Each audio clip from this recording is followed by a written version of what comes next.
On the corner of Germantown Avenue and High Street, the First United Methodist Church of Germantown looks like a typical church.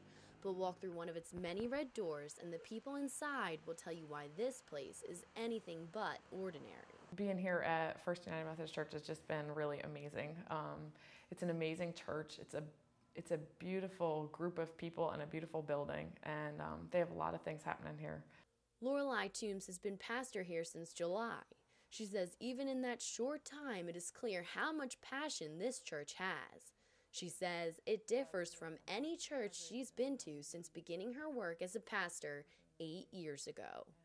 A number of things that make this congregation, I would say, really unique is that for over 21 years, First United Methodist Church has been a reconciling congregation, which means that First Church has been opening and welcoming to the gay, lesbian, transgendered, bisexual community for over 21 years.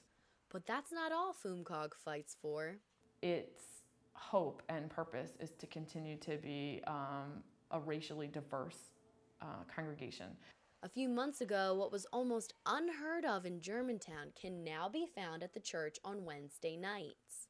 The new Boy Scout troop that we just started, Troop 1719, they also kind of came out of a desire to continue to reach out to the community and be engaged with the community and know who the community is. Although Troop 1719 is off to a modest start with about 5 members in attendance, Toombs is confident the numbers will grow. And we've done pretty well. We've had a really great response from the community. We've had a lot of people said, oh, I remember when.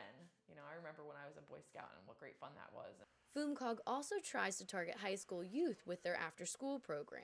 It's covered some of the basics as far as SAT prep and really providing a lot of guidance for that, as well as also having amongst us a lot of artists or artists that are good friends of the congregation.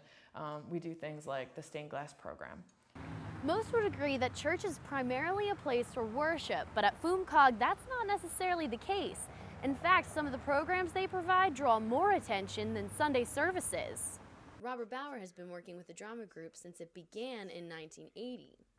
It started out as a group of church members who just wanted to put on shows. None of us had any real theatrical training or background, just enjoyed theater.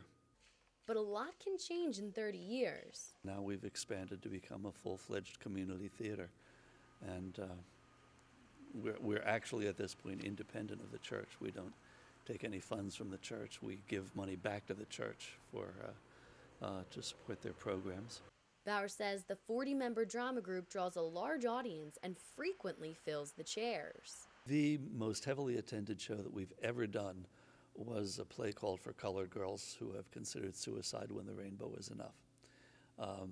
And that show is our all-time ticket seller that attracted over 600 people. But the drama group isn't the only program drawing attention and popularity.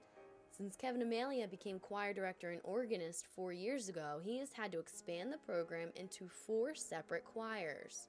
We try to really be as diverse as possible. A small portion of funding for the music program comes from the church, but for the most part they raise their own money by performing what they like to call a hymnathon. Yours truly plays hymns for about 6 hours.